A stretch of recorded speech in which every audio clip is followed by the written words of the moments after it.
Hello friends, કેમ છો બધા? માહિર સ્વેજ કિચનમાં તમારું સ્વાગત છે. ફ્રેન્ડ્સ, આજે હું તમારી જોડે શેર કરવા જઈ રહી છું મહેમાનો પાસે વટ પડે તેવા ગોળ ધાણા જે ડેકોરેટેડ થાય છે. અને એમાં મેં એક વાટકી વરિયાળી લીધી છે, એક વાટકી ધાણા, એક વાટકો ગોળ, એક વાટકો તૂટી ફૂટી, જે આપણે જોઈએ એ પ્રમાણે વાપરશું. અને કોપરાનું છીણ છે, પિસ્તાની કતરણ છે, અને 20 નાગરવેલના પાન લીધા છે, જેને મેં સુધારી લીધા છે. અને પછી આપણે આને પહેલાં ક્રોસ કરશું. સૌથી પહેલાં આપણે મિક્સી બાઉલમાં ધાણાને અધકચરા ક્રશ કરી લેવાના છે. તો આપણે ધાણા છે એકદમ સરસ ક્રશ થઈ ગયા છે. આપણે આવા અધકચરા એને ક્રશ કરી લેવાના છે. અને ફરી પાછા આપણે એને એક વાટકીમાં કાઢી લેશું. અને હવે પછી આપણે વરિયાળી પણ ક્રશ કરી લેશું.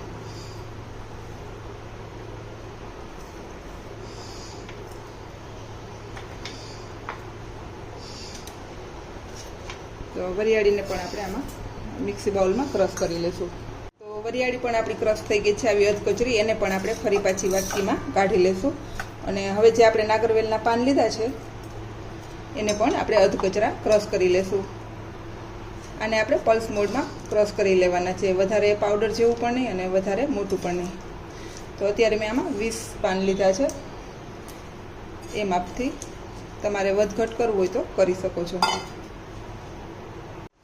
નાગરવેલના પાનને આવી રીતે આપણે અધકચરા ક્રશ કરવાના છે, આપણે જે ચટણી બનાવતા હોય એ સ્ટાઇલના.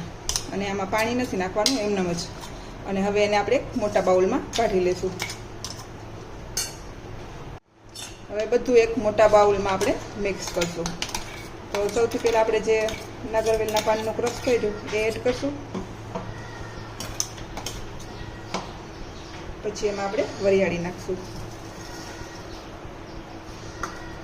પછી આપણે ગોળ ધાણા છે એટલે ધાણાનું ક્રશ નાખશું. અને કોપરાનું છીણ અત્યારે આપણે થોડું એડ કરશું અને થોડું આપણે ઉપરથી એને મિક્સ રગદોડવા માટે રાખશું. અને તૂટી ફૂટી હા, તમે તમારા સ્વાદ મુજબ વધતી ઓછી કરી શકો. અને આના બદલે તમે ખજૂર પણ નાખી શકશો. અને હવે આપણે ગોળ પણ એડ કરી દઈશું. અને આ ગોળ છે એ આપણે જે કોલ્હાપુરી આવે છે એ એડ કરવાનો છે, કારણ કે અત્યારે ઉનાળો છે તો એને ઓગળવાનું થોડું રહે. જે આપણો ઢીલો ગોળ આવે છે એ જલ્દીથી ઓગળી જાય છે, અને આ થોડું જામેલો રહે છે. આ બધું નાખી અને થોડો આપણે પિસ્તાનો કતરણ નાખીશું. અને પછી આપણે એકદમ સરસ એને હલાવી અને મિક્સ કરી લેશું. અને અત્યારે ઉનાળો ચાલે છે તો તમે આ ગોળ ધાણા બની જાય પછી તમે એને ફ્રીજમાં રાખી દેજો એક દિવસ. જો તમે શિયાળો હોય તો ફ્રીજમાં નહીં રાખો તો બી ચાલશે, 8 દિવસ કશું નહીં થાય. પણ અત્યારે જો ઉનાળામાં બારે રાખી તો આપણો ગોળ છે એ ઓગળવાનો ભય રહે. હવે આપણે એકદમ સરસ આવી રીતેથી હલાવી લેવાનું છે. આપણે જે ગોળ છે સુધારેલો લીધો તે એકદમ આવો સરસ ઓગળી જાય ત્યાં સુધી. અને છતાં જો તમને એવું લાગે કે આપણો ગોળ હજી ઢીલું થઈ ગયું છે તો તમે આની ઉપર કોપરાનું છીણ એડ કરી શકો છો, ધાણા પણ એડ કરી શકો છો. પણ આપણી ગોળી સરસ વળી જવી જોઈએ. હવે આપણે ગોળી બનાવશું. જો કેવી રીતેથી આપણે એકદમ સરસ આવું વજન દઈ અને ગોળી વાળી લેવાની છે.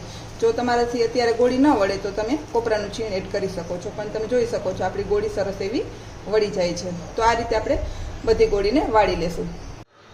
તો ફ્રેન્ડ્સ, પહેલાં આપણે જે ગોળી વાળી લીધી છે એને આપણે કોપરાની છીણમાંથી આવી રીતેથી રગદોળી અને રેડી કરી લીધી છે. અને પછી મેં થોડા આવી રીતેથી સ્ટીકમાં પણ ભરાવી દીધી છે. જો તમારે એમનેમ રાખવી હોય તો બી રાખી શકો, અને સ્ટીકમાં આવી રીતેથી ભરાવી અને સર્વ પણ કરી શકો છો. તો ફ્રેન્ડ્સ, તૈયાર છે મારા ડેકોરેટિવ ગોળ ધાણા. જો તમને મારી આ રેસીપી પસંદ આવે તો લાઈક કરજો, શેર કરજો અને સબસ્ક્રાઈબ કરવાનું ભૂલતા નહીં. Thank you, by.